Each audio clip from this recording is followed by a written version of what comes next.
আসসালামু আলাইকুম। আজ আমরা আলোচনা করব একটি গুরুত্বপূর্ণ বিষয় নিয়ে, আর সেটি হলো ডিজিটাল মার্কেটিং। ডিজিটাল মার্কেটিং আসলে কি? সাধারণভাবে বলতে গেলে এটি হলো অনলাইনের বিভিন্ন মাধ্যম ব্যবহার করে ব্যবসা বা ব্র্যান্ডকে মানুষের কাছে পৌঁছে দেওয়া।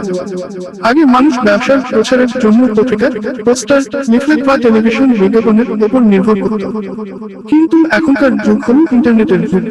এখন মানুষ সারাদিন মোবাইল ফোন, ফেসবুক, ইউটিউব বা গুগলের সঙ্গে সংযুক্ত থাকে।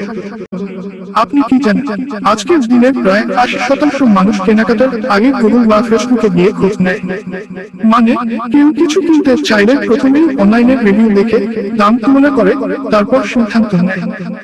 তাহলে যদি আপনার ব্যবসা অনলাইনে উপস্থিত না থাকে, তাহলে গ্রাহক অন্য কারো কাছে চলে যাবে। এই কারণে ডিজিটাল মার্কেটিং এত বেশি গুরুত্বপূর্ণ হয়ে উঠেছে।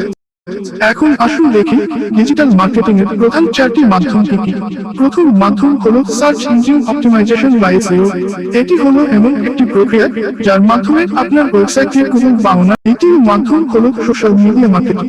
বর্তমানে ফেসবুক, ইনস্টাগ্রাম, ইউটিউব, টিকটকের মতো প্ল্যাটফর্ম কোটি কোটি মানুষ ব্যবহার করে। তৃতীয় মাধ্যম হলো ইমেইল মার্কেটিং। চতুর্থ মাধ্যম হলো পেইড অ্যাডস। এটি সবচেয়ে দ্রুত ফলাফল পাওয়ার উপায়।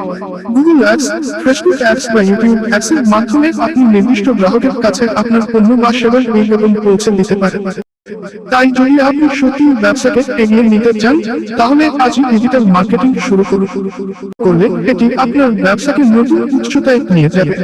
আরও টিপস ও গুরুত্বপূর্ণ তথ্য জানতে চাইলে আমাদের সঙ্গে থাকুন। আমাদের ভিডিওটি ভালো লেগে থাকলে লাইক, কমেন্ট করুন, আর হ্যাঁ, অবশ্যই বন্ধুদের সাথে শেয়ার করতে ভুলবেন না। আমাদের সাথে থাকার জন্য আপনাকে ধন্যবাদ।